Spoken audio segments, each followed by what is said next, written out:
Эх сарын 1-ээс дизель түлшийг нэгт хоног нь 1630 $, нь авах нөхцөл байдал үүсэж байсан. Гэвч аж үйлдвэрийн эжис баялагын яамны сайд Дамдын яам Оросын холбооны улс Казахстанд ажиллаж шатхууны нийлүүлэлтийн талаар яриаг хэлэлцээр хийсний үр дүнд $1,200 аваар олжээ. Тодруулбал 10 хоногийн дараа 6700 орчим төгрөг болж нэмэгдэх байсан дизель түлшний үн одоогийн байгаа буюу $4,300,000 төгрөг хэвээр байна. Хэлэлцээр он дуустал үргэлжлэн гэлээ.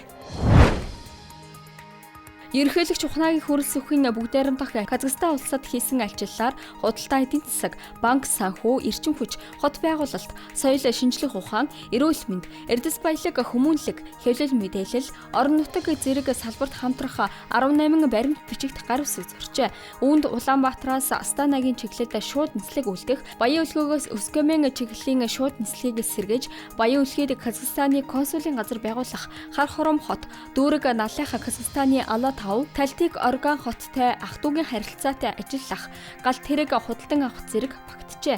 Ерөнхийлөгчийг дагалдаж 85 аж ахуйн нэгжийн төлөөлөл явсан байна.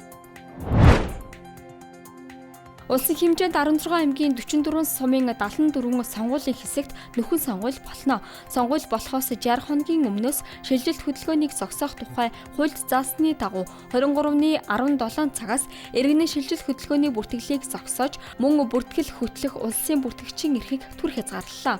Орон нутгийн сонгуулийн дүн гартал E-Mongolia платформоор 21 аймагт оршин суух хаягийн шилжилт хөдөлгөөн хийхгүй.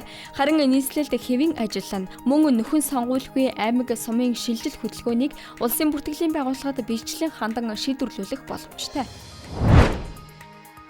Манай улсын 60,000 орчим, тодруулбал 60,067 иргэн бүгд найрамдах Солонгос улсад оршин сууж байна.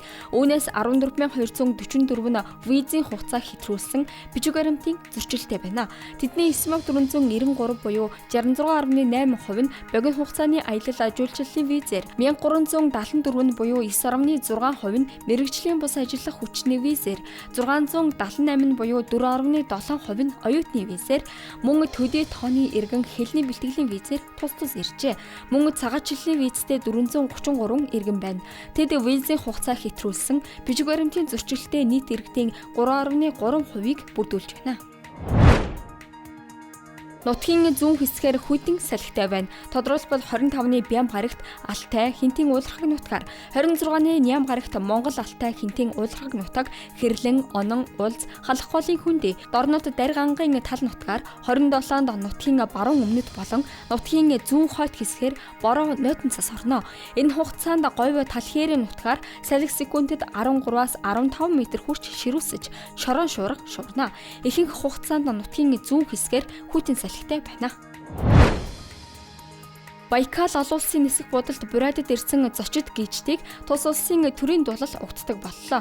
3-аас 5 м урттай 21 самбар дээр төрийн дуулалын 21 мөрийг хуучин монгол бичгээр бичиж байрлуулжээ. Үүнийг Хэб хаб бүтээлч салбарын төвийн охид болон уран бичгийн урлагийн сургуулийг үндэслэгч Асия Лигденова Энжима Батуеванаар хийжээ. Айс Глобалын цөөн хормын мэдээ байлаа. Амралтын өдрөө ая тухтай өнгөрүүлээрэй.